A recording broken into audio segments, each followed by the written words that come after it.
Hey y'all, it's Lindsay. I have just run out of my homemade baking blend that I use in all of my keto, low carb, and trim healthy mama baking. So I thought I would bring you along with me as I show you how I replenish that stash. A few years ago, I shared a video where I showed you the baking blend and I also showed you DIY sweet blend. I got the recipe for this baking blend off Pinterest and I could never find it again to source it. So one of the commenters in that video, she was able to find the link and I put it in that video. I'm going to go ahead and show you an updated version of that baking blend that I make. I'm going to show you how I make it and with what ingredients, just so that I can, update it because it's been a while and I actually have changed a little bit with how I do the recipe. So let me get started by showing you the actual ingredients I use. Here is an overview of all the ingredients that I use for this DIY baking blend. And there are a couple of duplicates that I kind of want to tell you about. But first, I store a triple batch of this baking blend in a repurposed protein container. I make sure to label the lid. I do some extra markings on it so I can always remember which lid goes to which container. I mean, when you open the container, it's obvious what is protein powder and what is baking blend. But just so, in the middle of baking and managing tiny humans, I don't get things mixed up. I like to make very clear markings for myself. Okay, ingredients. So this recipe takes oat fiber, coconut flour, almond flour, flaxseed meal, collagen peptides, whey protein, and glucomannan powder. So that's a lot of ingredients, but I kind of want to discuss a few of these things to sort of show you the nutrition facts.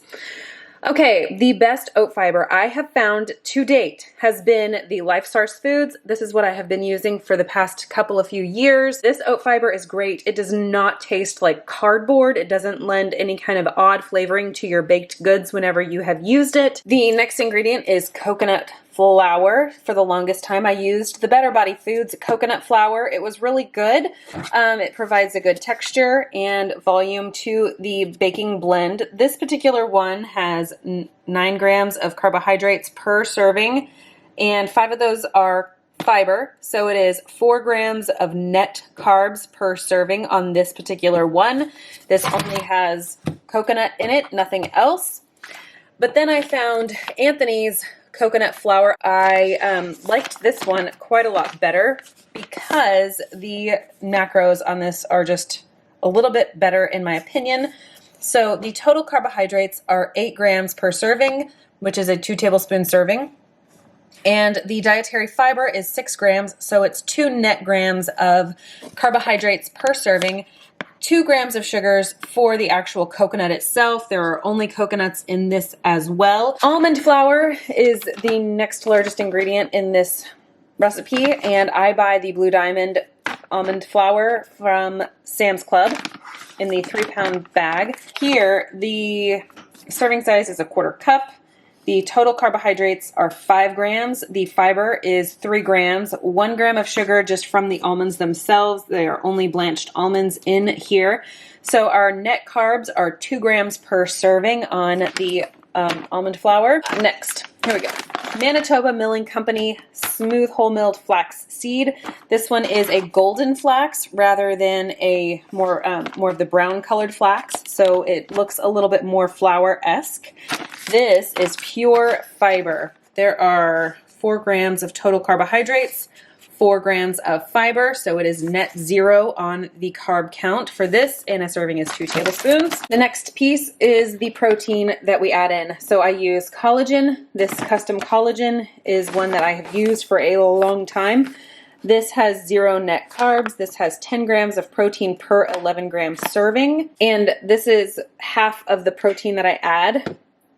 The other half of the protein I add is the Isopure 0 carb whey protein isolate. This one is really good. This one is a fairly inexpensive option. It is 0 carbs and 25 grams of protein per serving. Lastly, I love this glucomannan powder. This is the same brand of glucomannan powder I have been using from the very beginning. So well over 4 years.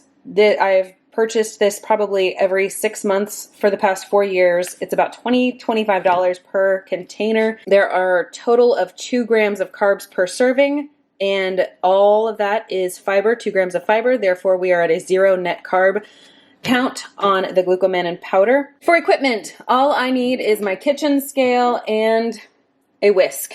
This kitchen scale I bought at Walmart several years ago. It's only, I think, maybe $16. That might be right. I can't quite remember. It's a great scale. It is definitely more consistent to weigh your ingredients rather than using measuring spoons and measuring cups to measure out your ingredients, because you can sometimes get it a little bit too packy or a little bit not packed enough. So, whenever you are going based on gram measurements, you can get a consistent result every single time. Okay, in order to prevent any kind of missteps in my measuring, I am going to use this Pyrex measuring cup here on my scale, and then as I'm sure that I've got the appropriate amount of ingredient in there, I'm going to dump that into my larger container over here. First things first, I'm going to do 224 grams of oat fiber. I'm going to use up the last of what I have in here. And as you can see, that is only 138 grams. 184. We need 224. 240. Take out 16. Okay. Next ingredient is our coconut flour. I need 400 grams of coconut flour. Oh, okay. 404. Take a few grams out. The nice thing about not having mixed it up together straight away is that I can go through and make sure that my measurements are precise. Next up is going to be my almond flour. I need 165 grams of almond flour. 10 more grams. Whoa, whoa, whoa. Got a little out of hand there.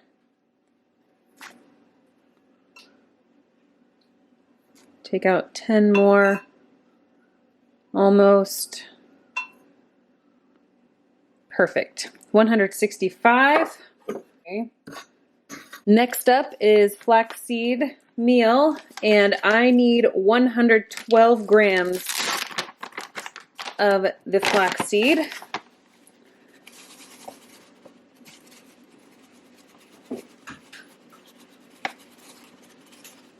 We're at about 100. Oh. All right, 113 I can be content. Next up is our collagen, and this I need 70 grams of collagen.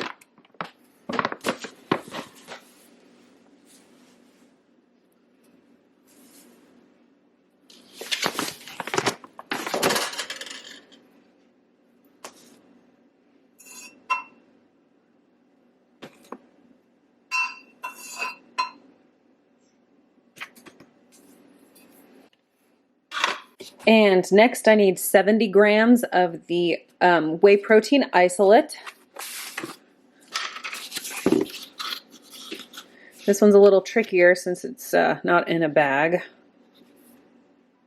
32.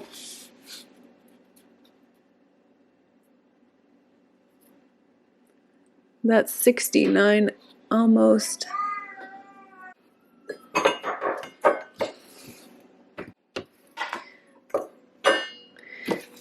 All right, the absolute last ingredient is the glucomannan powder. I need 40 grams of glucomannan. Oh, let's re-zero.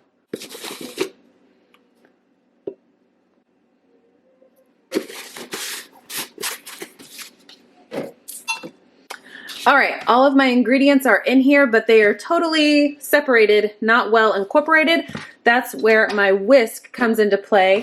And you want a very good, even distribution of each of those ingredients so that you can have a consistent result every time.